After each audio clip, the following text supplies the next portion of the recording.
Assalamu alaikum. Hello. So here I am again with another lecture on reading and note-taking. And today I'm going to talk about many things in this lecture. So let's get started. At any point during this lecture, you may pause the video if you wish to study more closely the content of certain slides or to make notes of the content of some of the slides. Researching for a writing assignment in the university will invariably involve you in a significant amount of reading, particularly if you are not well read in or know very little about the subject area that you have been asked to write about for your writing assignment. It is not possible to complete a writing assignment at the university without doing any research, without doing any reading.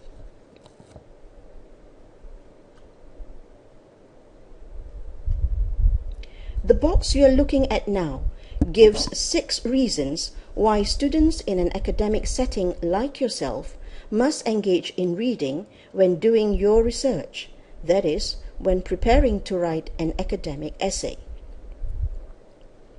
1.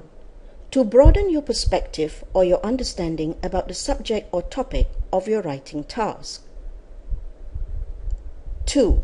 Because direct personal experience can never be enough, i.e., your personal experience cannot provide your essay with sufficient academic substance that you can use to organize your essay. 3. Because you need to understand what work, studies, experiments, etc. has been done and what has been written on the particular subject or topic that you have been asked to write the assignment on. 4. Because it will give you ideas to build your academic essay or assignment on. 5. To enable you to set your own ideas in a particular context or framework, example, cultural context or academic context, etc. 6.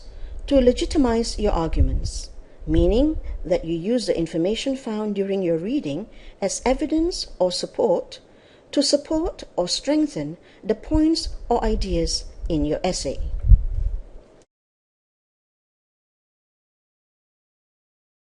To the above 6 fundamental reasons for reading when preparing to write your academic assignment, I would like to add another 4 reasons. Namely, 1. Because it may cause you to change your mind. 2. So that you can effectively criticize what others have done or written. 3. To learn more about a particular method of research and how it is actually implemented or applied in practice. And 4. In order to spot areas in the bigger subject area or topic which have not been researched or studied.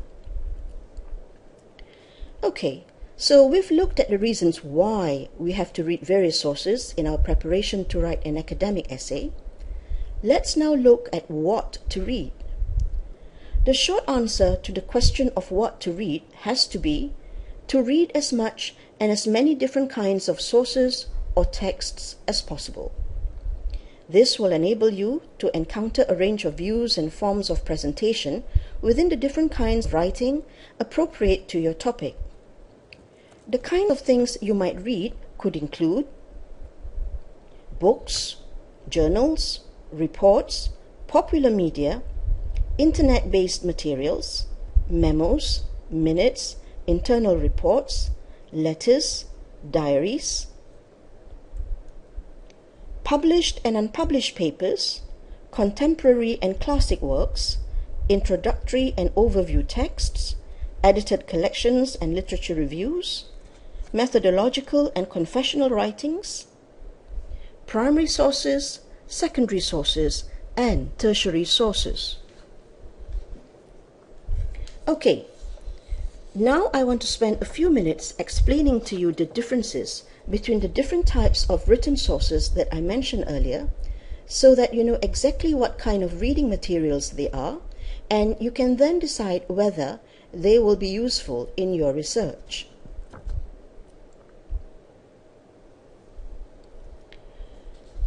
Published and unpublished literature. It could be that much of what is relevant to your essay or assignment may not be published, particularly if it is a relatively new field. Unpublished material, though more difficult to access, may be of critical importance to your reading or research. Examples are bachelor's degree final year academic exercises, master's dissertations, PhD thesis, project reports, conference papers, minutes of meetings, and so on. Contemporary and classic works. While it is important to be as up-to-date as possible, this does not mean that you should ignore older materials. There may be key classic texts in your discipline which you should refer to. Or you may find that much of the same issues or ideas that you're dealing with have been tackled by other writers quite some time ago, i.e., in older materials. Introductory and overview texts. All disciplines have produced one or more basic texts which summarize the development and current state of thinking. Typically designed for sixth form or undergraduate readership, these texts can be very useful sources for reading quickly into a new or unfamiliar subject area, or for refreshing your understanding. Edited collections and literature reviews. These may also be of particular use to you when starting your reading or research, particularly if they have been recently published. Edited collections, including those published by the Open University as course materials, can be an excellent introduction to a given topic. Literature reviews may be invaluable as well, but do not place too much reliance on the opinions expressed by the writers of the literature reviews, or in the selection of the sources reviewed. Wherever possible, refer to the original materials as well, so that you can form your own views.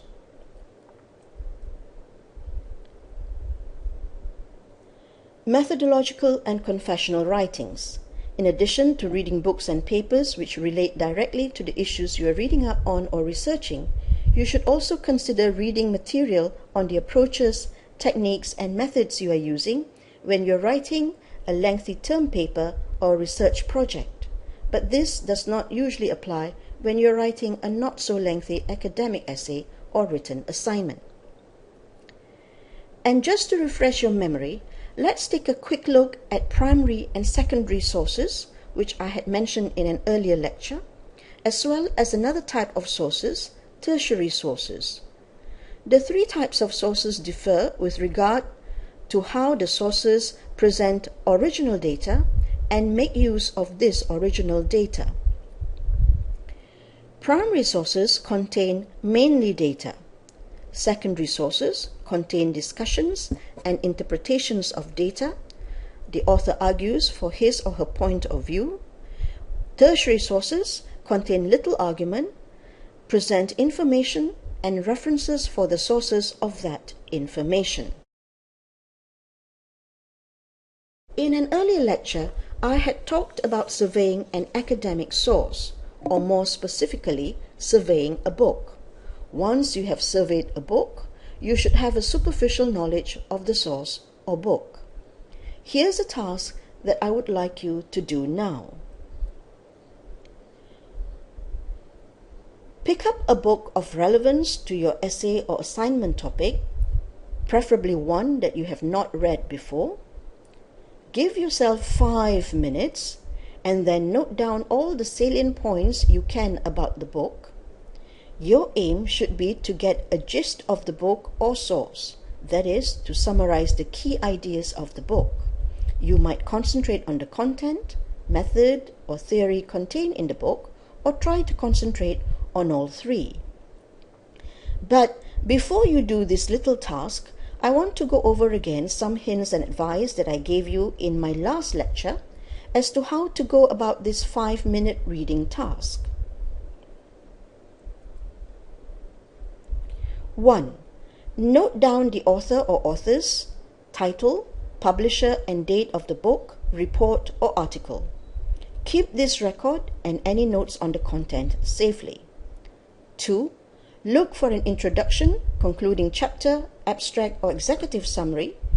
If there is one, read it quickly, scanning the contents. If the book or report has a cover, then the publisher's blurbs may also be useful.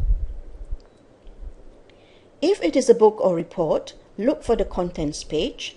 Identify any chapters which you think may be of particular relevance to your assignment and focus on them, again starting from the introduction and/or conclusion. If it is a book or report, look for an index. If there are specific points you are interested in, such as people, institutions, events, and so on, you should be able to locate them from the index where they are discussed in the text. And finally, in the text itself, look for key points. Key points will often be highlighted or be in the first or last paragraphs. Similarly, the first and last sentences of paragraphs are often used to indicate and summarize their contents. So, pause the video now and try out the 5-minute reading task that I set you earlier. Pause now.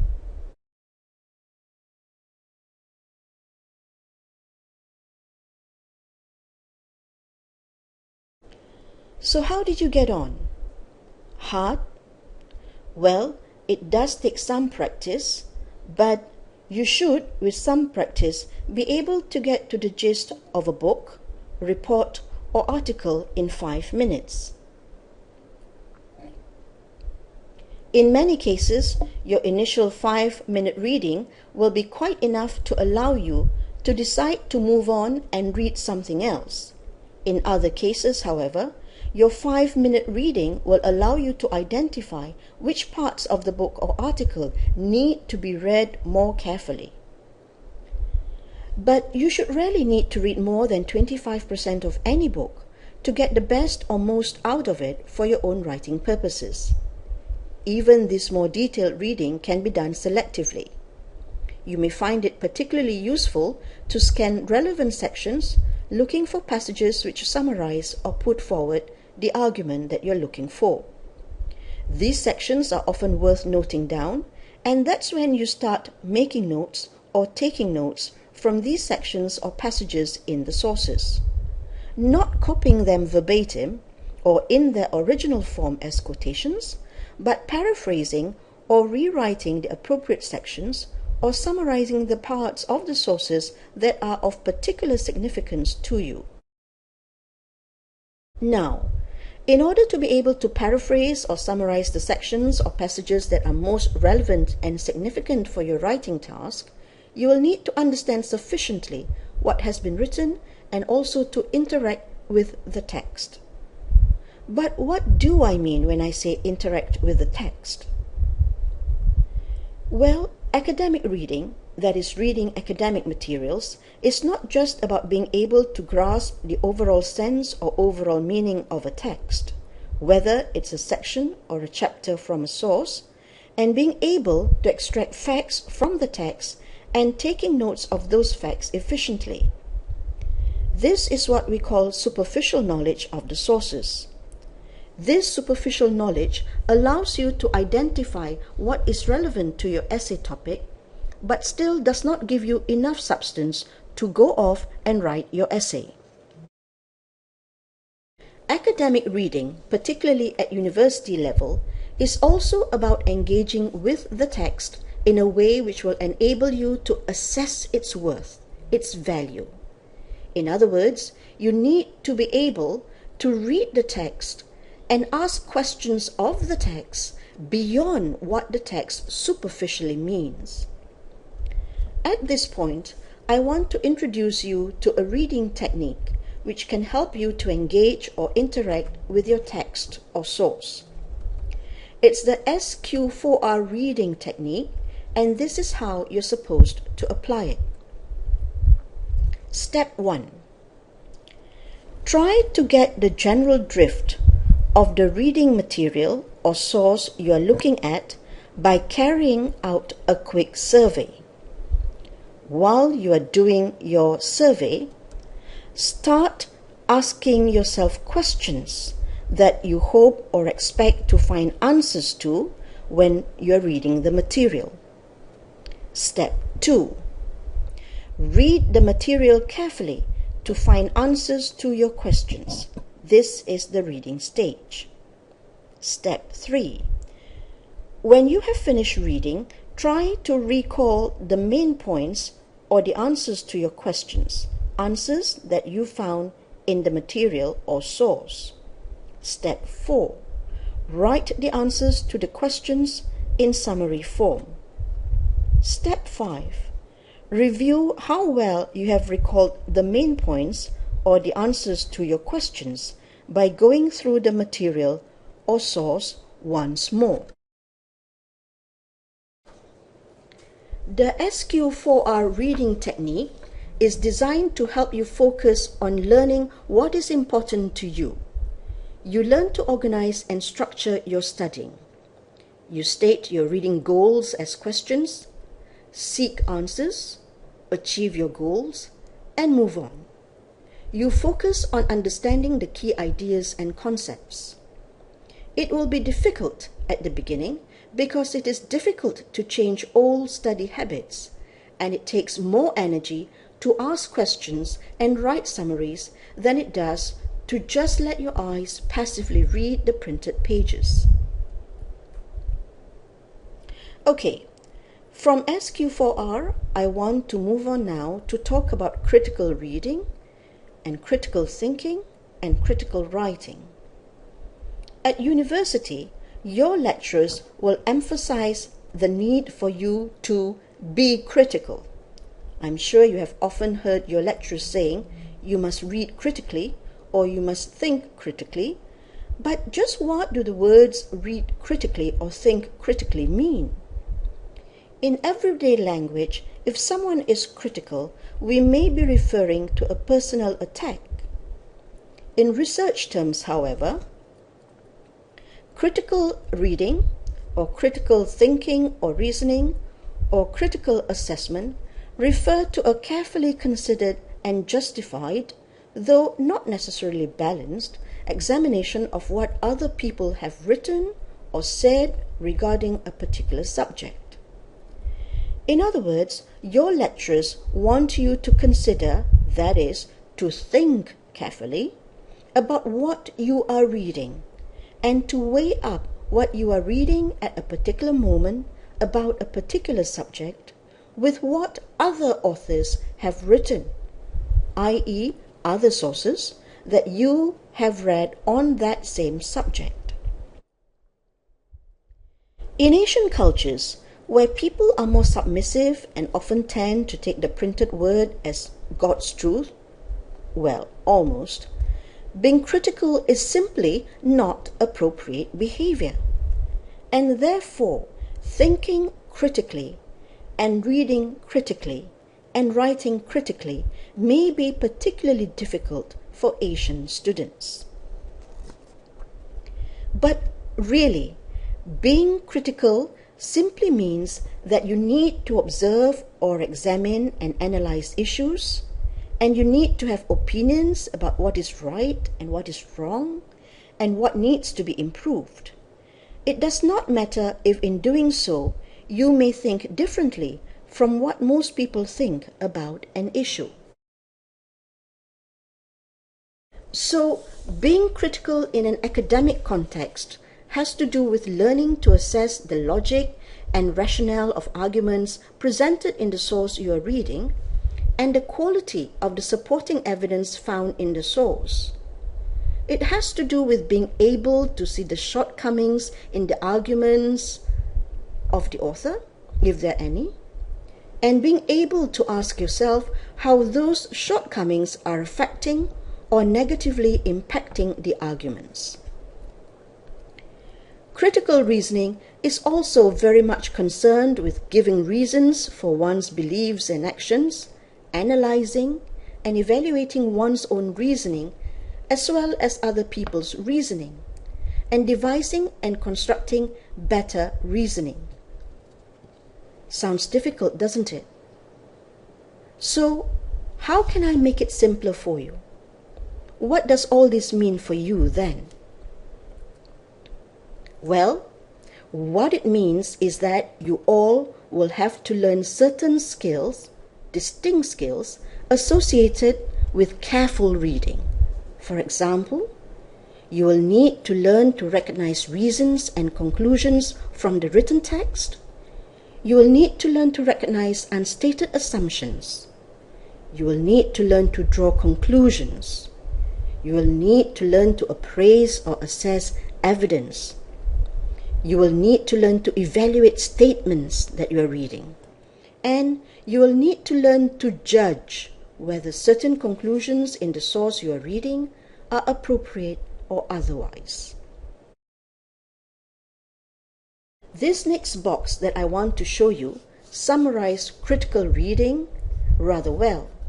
And when I say critical reading, it also includes critical thinking and critical writing as well. So what is critical reading? Critical reading is one that goes beyond mere description by offering opinions and making a personal response to what has been written. Critical reading is one that relates different writings to each other, indicating their differences and contradictions and highlighting what they are lacking. Critical reading does not take what is written at face value. Critical reading strives to be explicit, clear about the values and theories which inform and color reading and writing. Critical reading is one that recognizes that in academic writing, alternative views and positions may be taken up, and that it is possible for you to think differently from the author of the source you are reading. Critical reading also shows an awareness of the power relations involved in research and of where writers are coming from, as in their cultural context or academic context, which may be very different from your own. And finally, critical reading uses a particular language, such as authors assert, argue, state, conclude, or contend, which may be carefully qualified and may use an impersonal voice. The key to successful academic reading is being an active reader, rather than someone who passively lets the information flow over them. Ultimately, criticism is evaluation. Therefore, like all evaluation, critical reasoning should be careful, considered, and justified. Anything may be criticized: underlying assumptions, arguments, methodologies, the accuracy of the data collected, the interpretation of that data. And at the heart of critical writing is your use of sources, your response to them, and your written account of this response. I hope I've made some sense of the need to read sufficiently in preparing to write an academic essay, and also of the need to read critically, to think critically, and to write critically when you're doing your academic reading and academic writing.